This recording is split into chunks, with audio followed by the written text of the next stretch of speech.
It was supposed to be a celebration. Balloons, candles, a surprise party for a girl turning 18. But by morning, every guest was dead. And the birthday girl was gone. No signs of forced entry. No witnesses. No one left except for a single sentence written in red on a mirror. 3 weeks.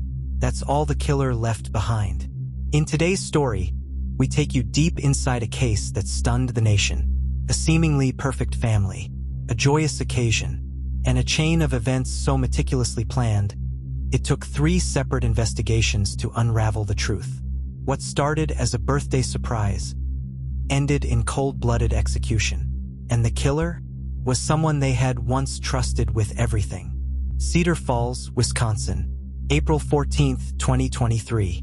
The Young family was known around town. Mark and Elaine Young were both teachers. Their son Tyler, a local soccer star. But it was their youngest, Hannah, who stole hearts. On her 18th birthday, the family hosted a small surprise party. Close friends, cousins, her childhood best friend, Lacey. Photos from that night would later show laughter, hugs, and Hannah covering her face in joyful shock as she walked into the decorated living room. The last known photo of the night was posted to Lacey's Instagram at 7:42 p.m. After that, radio silence. At 6:47 a.m. the next morning, Elaine's sister stopped by the house to drop off a gift. The front door was slightly open. Inside, silence. What she found changed everything.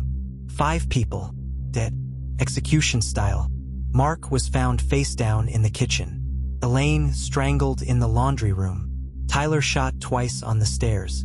The 2 cousins stabbed. And Lacey found tortured in the upstairs bathroom. But Hannah? Gone. Nobody. No blood. Just one message, smeared on the mirror in what looked like lipstick, or something worse. 3 weeks. Police were baffled. No signs of forced entry. No valuables stolen. And the family dog, a territorial German shepherd, hadn't barked once. Which meant the killer was someone they knew. Detectives recovered partial surveillance footage from a neighbor's doorbell cam. At 1:17 a.m., a figure in a hoodie entered the Young home. 30 minutes later, the same figure walked out, alone. No signs of panic. No blood visible. Calm. The hoodie matched one given to only one guest that night. Hannah's cousin, Chloe Dawson. Chloe claimed she had left around 10 p.m. But something didn't add up. When asked where the hoodie went, she claimed she left it behind. But 11-year-old Sasha, Lydia Young's niece, who survived by hiding in the attic, had a different story. I saw her come back inside. She hugged Aunt Elaine and said, "Don't worry, it'll all be over soon." Crime scene investigators found a hidden crawlspace beneath the master bedroom. Inside, a backpack, a box of latex gloves, a burned birthday card, and a small blood-stained notebook. Each page repeated the same name, Evelyn. When questioned, Sasha's voice shook. "She used to be our babysitter, Evelyn. She was Mommy's friend, until she wasn't."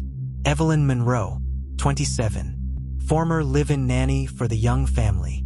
She had been with the family for 2 years. Then one day she vanished. No goodbye, no explanation, just gone. Further digging uncovered a secret. Evelyn had a sealed juvenile record, multiple foster homes, and a restraining order filed against her by an ex-employer in Chicago for alleged child endangerment. But here's where it got worse. 2 days before the murder, Lydia transferred $8,000 to Evelyn's bank account. A payment for silence? Or a final warning? 3 days after the murders, police received a tip. A link to a cloud folder titled "Birthday Candles." Inside were dozens of photos of Hannah sleeping, some years old, tagged with locations from ballet classes, school dances, even their living room just days before the murders. A stalker, someone who had been watching for years. The account belonged to someone using the name CandlesWatcher88. It was encrypted through 6 countries.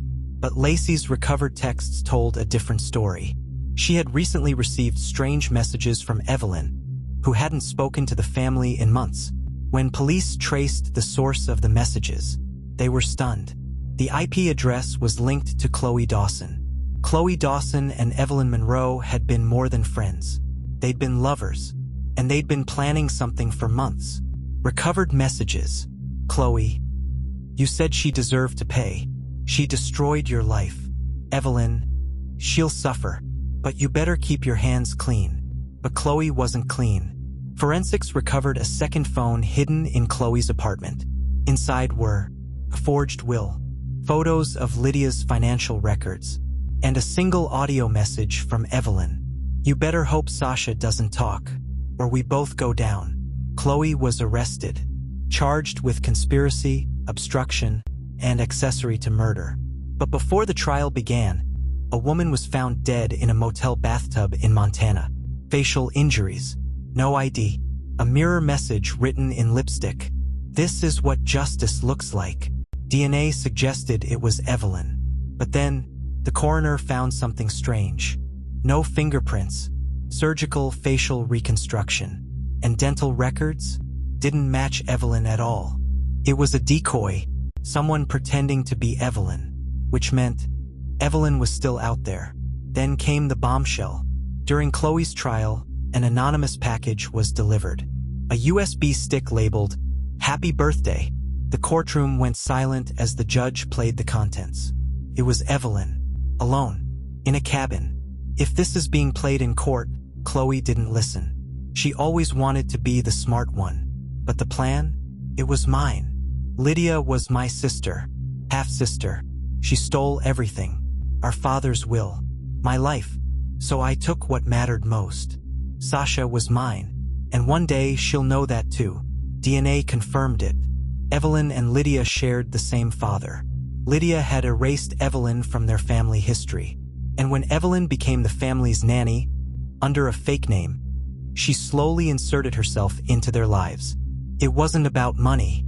It was about revenge and reclaiming the daughter she believed should have been hers. Months later, in Alberta, Canada, an unnamed woman arrived at a children's shelter, claimed to be a former nurse. No fingerprints. Her name? Emily Green. But her birthday?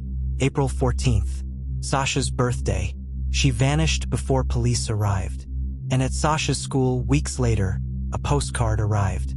Blank, except for 3 words. Happy early birthday, and a candle drawn in red ink. What began as a birthday surprise ended as a blueprint for psychological warfare. A forgotten sister, a stolen child, a web of lies so carefully spun. Even now, no one knows when it truly began. The real question isn't whether Evelyn Monroe will return. It's whether she ever truly left. If this story shocked you, you're not alone. Like this video, subscribe for more haunting cases. And whatever you do, remember, not every monster hides in the shadows. Some light the candles and wait.